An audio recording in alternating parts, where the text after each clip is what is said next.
एक बार की बात है, गौतम बुद्ध अपने शिष्यों के साथ बैठकर उन्हें कुछ समझा रहे थे। बुद्ध के सभी शिष्य बुद्ध को बड़े ध्यान से सुन रहे थे। बुद्ध और उनके सभी भिक्षु यह देखते हैं कि उनकी तरफ एक आदमी बड़ी तेजी से आ रहा है और वह आदमी बहुत क्रोध में है और वह कुछ बड़बड़ाता आ रहा है। उस व्यक्ति को देख गौतम बुद्ध के कुछ शिष्य समझ जाते हैं कि यह व्यक्ति कुछ गलत करने के उद्देश्य से गौतम बुद्ध के पास आ रहा है। इसलिए गौतम बुद्ध के दो शिष्य दौड़कर उस आदमी के पास चले जाते हैं और उसे रोक लेते हैं। वह उस व्यक्ति से पूछते हैं कि तुम कौन हो और तुम्हें किससे मिलना है। वह व्यक्ति गौतम बुद्ध के शिष्यों से कहता है कि मेरे रास्ते से हट जाओ, आज मैं इस बुद्ध को सबक सिखाकर रहूँगा। उस व्यक्ति की बात सुनकर बुद्ध के शिष्य उस व्यक्ति को शांत करने की कोशिश करते हैं, पर वह व्यक्ति शांत नहीं होता है।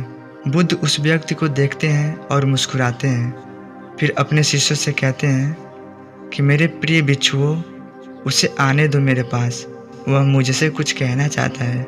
बुद्ध की आज्ञा का पालन करते हुए बुद्ध के भिक्षु उस व्यक्ति के रास्ते से हटते हैं। फिर वह व्यक्ति बुद्ध के पास आकर खड़ा हो जाता है।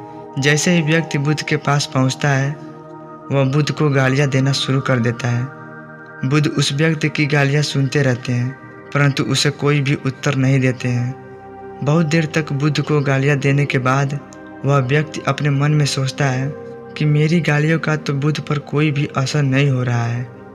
इसलिए उस व्यक्ति का क्रोध और भी ज़्यादा बढ़ जाता है और वह व्यक्ति बुद्ध के ऊपर थूक देता है।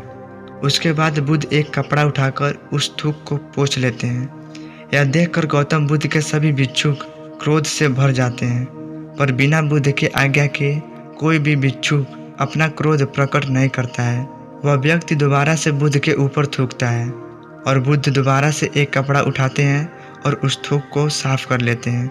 फिर बुद्ध मुस्कुराकर उस व्यक्ति से कहते हैं कि मित्र, तुम कुछ और कहना चाहते हो। जैसे ही वह व्यक्ति बुद्ध का यह प्रश्न सुनता है, वह व्यक्ति भीतर तक हिल जाता है। फिर वह व्यक्ति बुद्ध को कोई भी उत्तर नहीं दे पाता है और तुरंत वहाँ से चला जाता है। बुद्ध के सभी भिक्षुओं के मन में यह प्रश्न होता है कि उस व्यक्ति ने बुद्ध का इतना अपमान किया, लेकिन बुद्ध ने उस व्यक्ति को यह क्यों कहा कि क्या वह और कुछ कहना चाहता है।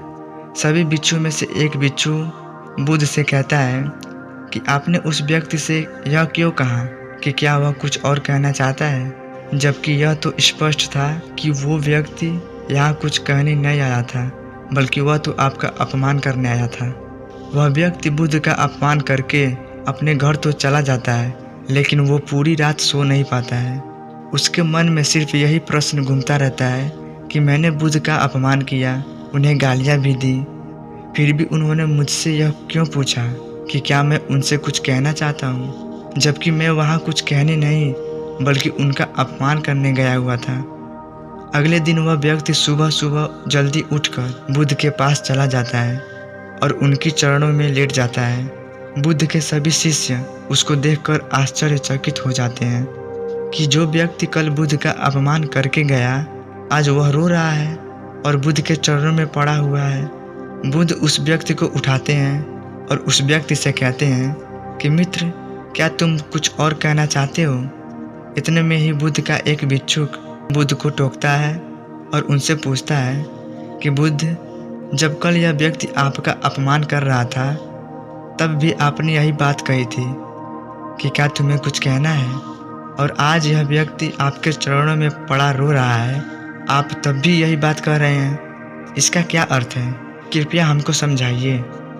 बुद्ध कहते हैं कि बात को कहने के लिए शब्द असमर्थ हैं। कल भी यह व्यक्ति मुझसे कुछ कहना चाहता था, पर शब्द असमर्थ थे। उसने मुझ पर थूक कर वो बात मुझसे कहने का प्रयास किया, और आज भी शब्द असमर्थ हैं और उसकी जगह इसके आंसू कह रहे हैं जो यह बात कहना चाहता था। उसके बाद वह व्यक्ति बुद्ध से कहता है कि बुद्ध, मुझे क्षमा कीजिए, मैंने आपका अपमान किया। बुद्ध कहते हैं कि तुम्हें क्षमा मांगने की कोई भी आवश्यकता नहीं है, क्योंकि क्रोध भी तुमने ही किया और उसका पीड़ा भी तुमने ही पाई। इसमें तुमने किसी दूसरे का नुकसान नहीं पहुंचाया है।